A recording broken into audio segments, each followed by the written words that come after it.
Ako, si Taiki Kudo.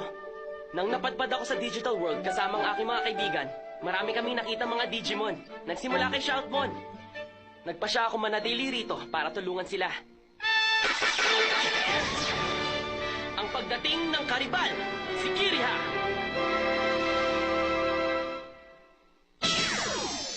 Ano masasabi mo, Taiki?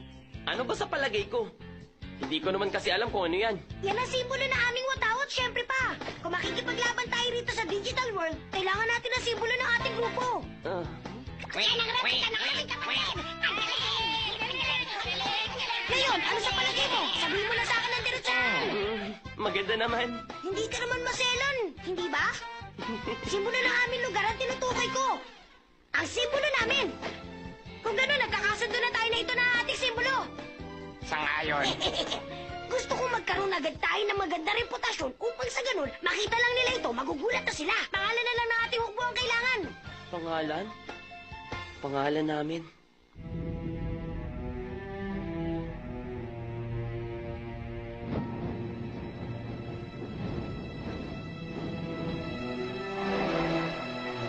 Salamat sa inyong pagdating, mga punong opisyal ng hukbo. Ang inyong kamahalan, Emperor Bagoramon. Napakaganda pa rin ang inyong tinig, kamahalan. Nakakatuwa namang makita kayo ngayon. Kumusta na kayo? Balmon!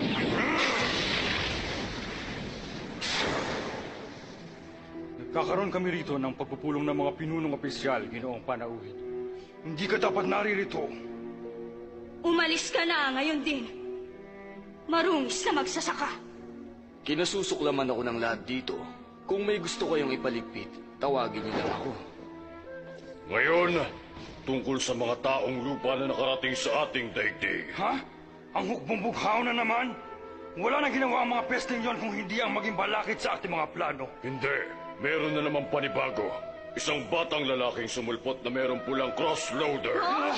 Dapat mapigilan natin ang pagdami ng mga taong lupa na gumagamit ng Digi-Cross. Iligpit agad siya. Masusunod aming kamahalan.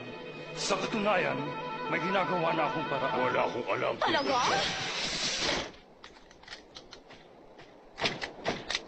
Ano yan? Ang aming mistress, palatandaan na magkakasama tayo sa isang grupo. Malaki ang may tutulong nito kahit magkakahiwalay tayo. Ano bang nangyayari sa inyong dalawa? Mag-isip ka muna bago may suot yan. Hindi ka na natuto. Ano ka ba naman, Taiki? Hindi ba't ganyan ang ginawa mo kung bakit tayo napadpad sa lugar na ito? Kinuha mo ang isang baget. Heto, nagkagulo ang buhay natin. Oo nga pala. Pasensya na. Kasalanan ko. Pasensya na talaga. Pero tapos na yon. At eto na tayo ngayon. At sa palagay ko nga, medyo matatagalan tayo rito. Kaya siguro, pwede na nating subukan ng kahit ano. Tama naman ang sinabi niya, pero talagang naiirita ako sa kanya. Hindi na ako papayag! Nakarating ako rito dahil sa mga kalokohan mo! Wow! Talagang tagalupa.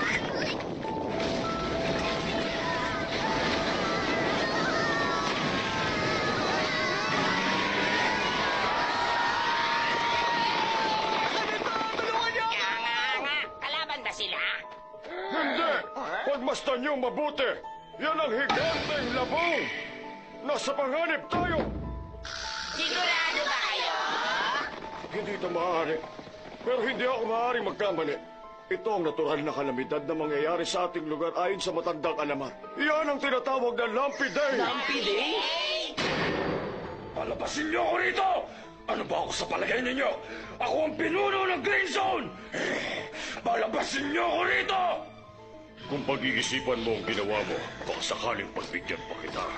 Kamahalang Taktimon! Alam mo naman ang paborito kong salita, hindi ba, Matleomon? Walang mali. Tama, Matleomon. Pinadala ko na si Trimogumon sa Smile Village.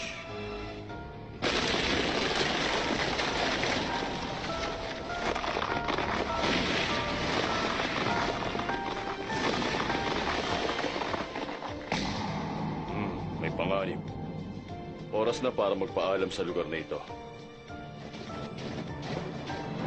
Sige, tayo na, Kitmon. Kumapit ka mabuti. Ha? Saan ka pupunta? Heto na naman kami. Si Cutemon talaga.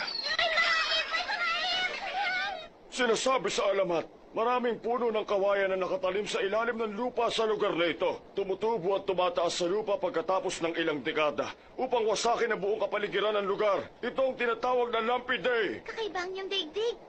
Kahit ano pwedeng mangyari. Pero kakatuwa naman ito, masyadong maaga ang tradisyonal na siklo. At ang kakaiba sa lahat, napakarami ang tumutubo sa buong paligid. Siya nga pala, Senjiro ba ang pangalan ng batang kasamahan nyo? Kailangan natin iligtas ang matabil na batang yun. Tama na! Huwag yung hudugin ang puno! Matigas ang puno! Sa palagi ko, hindi natin ito pwedeng putulin! Ha? Si Senjiro? Ah, alam ko na. Hawak pa rin niya ang kanyang wrestler. Hoy, okay ka lang ba? May pakinabang din sa oras ng kagipitan, hindi ba? Tumigil ka! Tama na yan! Nakakaya na to! Ano? Saka isa pa! Ano kasi? Takot ako sa mataas na lugar! Hindi maganda yan. Huwag kang maglala. Ililigtas kita. Maghintay ka lang sandali. Ano na ang gagawin ko? Naku ba? Tumingin ako sa ibaba! Ano gagawin natin, Taiki? Aakyat. Tamba! Yun na nga ang pwede natin gawin! Sa palagay ko, wala na kayong oras para gawin yan. Isa siyang tao, hindi ba? Teka, sino ka? Ako si Kiriha Anuma. Reload! May Birdemon!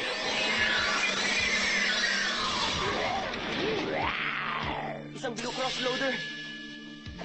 Taong na pabaliktang narito na pinag-uusapan natin. Hello, Kiriha, kamusta? Nagmula ka rin ba sa daigdig ng mga tao? Alam mo ba ang daan pabalik? Hello? Gagamitin ko si Mailbird Ramon para tulungan kayo. Talagang hindi niya ako pinapansin. Sandali lang. Anong gagawin mo? Hindi ko kailangan ng tulong mo. Hindi naman ikaw yung klaseng tutulong sa kapwa. Aba, at matalino. Mas pinahanga mo ako ngayon. Isang kondisyon lang naman kung tutulungan ko kayo. Gagawin kitang assistant ko, Taiki. Kailangan mo yung gawin para mabuhay rito. Kapag tumanggi ka, maglalaho ka.